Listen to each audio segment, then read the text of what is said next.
জুনের মধ্যে Narita flight Dhaka থেকে শুরু হচ্ছে, সেই জিনিসটা হচ্ছে না। 27 তারিখে আমাদের ফ্লাইটটা চালু হবে, জুলাই ফ্লাইটে। আল্লাহর রহমতে 20 জুন থেকে আমরা টিকিটটা ওপেন করে দিব। নারিতা রুটের সকল টিকিট বিক্রয় কার্যক্রম শুরু করা সম্ভব হবে, যেটা বিমানের ওয়েবসাইট সহ সকল ডিস্ট্রিবিউশন চ্যানেলে বিক্রয়ের জন্য উন্মুক্ত থাকবে। মাননীয় প্রধানমন্ত্রী জনাব তারেক রহমান চাচ্ছে বাংলাদেশের মানুষরা যখন বিদেশ থেকে দেশে ফিরবে তারা যেন একটা স্বস্তির মধ্যে থাকে, তারা যেন মাটিতে পা রেখে বুঝতে পারে যে আমি আমার মাতৃভূমিতে ফিরে আসছি। আমি এবং অনারেবল স্টেট মিনিস্টার দায়িত্ব পাওয়ার পর থেকে বিমানকে কিভাবে সামনের দিকে নেওয়া যায়, বিমানের সুব্যবস্থা ফিরে আনা যায় এবং প্রবাসী ভাইরা যাতে বিমানে যখন বাংলাদেশ এয়ারপোর্টে এসে পৌঁছায় তখন তাদের যেন একটা কমফোর্ট জোনে থাকে, সেই দিক দিয়ে আমরা কাজ করে যাচ্ছি। এবং আমরা বিভিন্ন দেশ থেকে ডিমান্ড আসতেছে যে আমাদের ডাইরেক্ট ফ্লাইট লাগবে। এ ধরনেরও আমি দেখছি যে মন্ত্রণালয়ে ঢোকার পরে দেখছি যে বাংলাদেশ বিমানের প্রচুর চাহিদা আছে এবং সবাই চাচ্ছে যে বিমানই দেশে ফেরার জন্য। সেই পরিপ্রেক্ষিতেই আজকে আমরা এখানে বসেছি যে 2025 সালের 1 জুলাই নারিতা ঢাকা রুটে ফ্লাইট পরিচালনা স্থগিত করে রাখা হয়েছিল, এটা আপনারা সবাই জানেন। আমরা সেটাকে কিন্তু আবার ফিরে আনতে চাচ্ছি। বর্তমান গণতান্ত্রিক সরকার দায়িত্ব গ্রহণের পর জাপান ও বাংলাদেশের মধ্যকার দ্বিপাক্ষিক সম্পর্ককে আরও সুদৃঢ় করা এবং দুই দেশের মধ্যে বাণিজ্যিক, অর্থনৈতিক ও জনসম্পৃক্ত যোগাযোগ বৃদ্ধি করার লক্ষ্যে বেসামরিক বিমান পরিবহন ও পর্যটন মন্ত্রণালয় বিমান বাংলাদেশ এয়ারলাইন্সকে নারিতা ঢাকা রুটে 30 জুনের মধ্যে পুনরায় ফ্লাইট পরিচালনার নির্দেশনা প্রদান করেন। সেই নির্দেশনার পরিপ্রেক্ষিতেই আমাদের এই বিমান এই রুটে চালানোর জন্য আমরা কাজ করে যাচ্ছি। কিন্তু কিছুটা তো ফর্মালিটিস থাকে, আমাদের জাপান সিভিল এভিয়েশনের কিছু দায়িত্ববোধ আছে এবং তাদের কিছু প্রয়োজনীয় নিরাপত্তা নিরীক্ষা করার জন্য কিছু সময়ের দরকার। সেই সময়ের ভিত্তিতে তারা চেয়েছে 45 দিন সময়ের প্রয়োজন হবে তাদের। সেই পরিপ্রেক্ষিতে আপনাদের সামনে বসা যে আমরা 30 জুনে যেটা বলেছিলাম সেটা অন টাইমে আমরা করতে পারছি না, বিকজ জাপান সিভিল এভিয়েশনের কিছু ফর্মালিটিজের কারণে।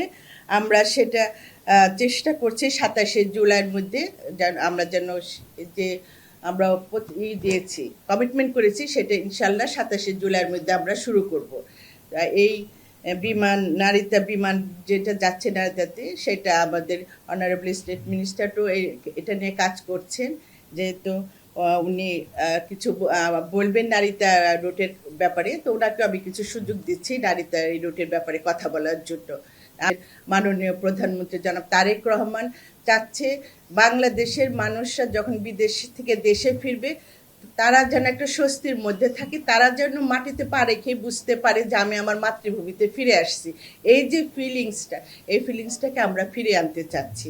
সে ব্যাপারে আমাদের পজিটিভ কাজগুলো আপনি একটু তুলে ধরার চেষ্টা করবেন। ক্ষমা চেয়ে নিচ্ছি আর কি, কারণ এর আগে আমরা বলেছিলাম যে 30 জুনের মধ্যে আমাদের নারিতা ফ্লাইটটা শুরু হবে, যেটা মাননীয় মন্ত্রী এক্সপ্লেন করলেন। এর আগে আমি আপনাদের কাছে প্রেস কনফারেন্সে বলেছিলাম যে আমরা ফ্লাইটটা চালু করবো 30 জুনের মধ্যে। 30 জুনের মধ্যে আমরা করতে পারছি না, কি কারণে করতে পারছি না সেটাকে এক্সপ্লেন করা দরকার আপনাদের কাছে। আপনারা জানেন যে স্বচ্ছতা, জবাবদিহিতা এই সরকারের একটা অঙ্গীকার। সেই জবাবদিহিতার কারণে কিন্তু আজকে আপনাদের সঙ্গে প্রেস মিটিংটা আর কি।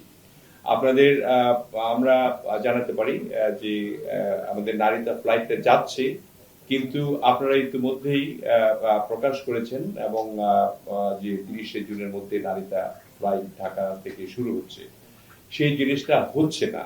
আজকে আমরা সেটা তো মাননীয় মন্ত্রী বর্ণনা করলেন, কি কারণে হচ্ছে না সেটাও বললেন। জাপান সিভিল এভিয়েশন ব্যুরো, আমাদের যেমন সিভিল এভিয়েশন আছে, ওনাদের সিভিল এভিয়েশন ব্যুরোর কিছু নিরাপত্তা জনিত কারণে সেফটি অডিট তাদের চালাতে দে নিড 45 ডেজ, এবং সেটার কারণে আমাদের ঠিক যে কথাটা আমরা বলেছিলাম, আমাদের কারণে নয়, আমরা রেডি ছিলাম। আমাদের এখানে বিমানের এমডি রয়েছেন, বিমানের ডিএমডি রয়েছেন, বিমানের যে আমাদের যিনি ডাইরেক্টর মার্কেটিং এবং সেলস উনি উপস্থিত রয়েছেন।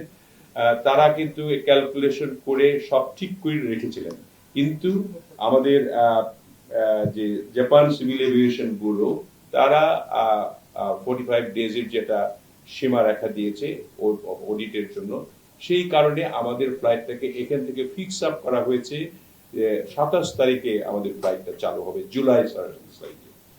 সো আপনাদেরকে এটাকে ক্লিয়ার করার জন্য যে 30 জুন না বলে যদি অনুগ্রহ করে আপনারা 27 জুনে শুরু হবে এটা বলেন, তাহলে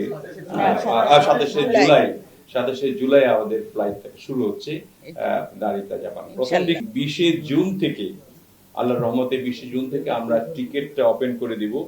নারিতা রুটের সকল টিকিট বিক্রয় কার্যক্রম শুরু করা সম্ভব হবে, যেটা বিমানের ওয়েবসাইট সহ সকল ডিস্ট্রিবিউশন চ্যানেলে বিক্রয়ের জন্য উন্মুক্ত থাকবে।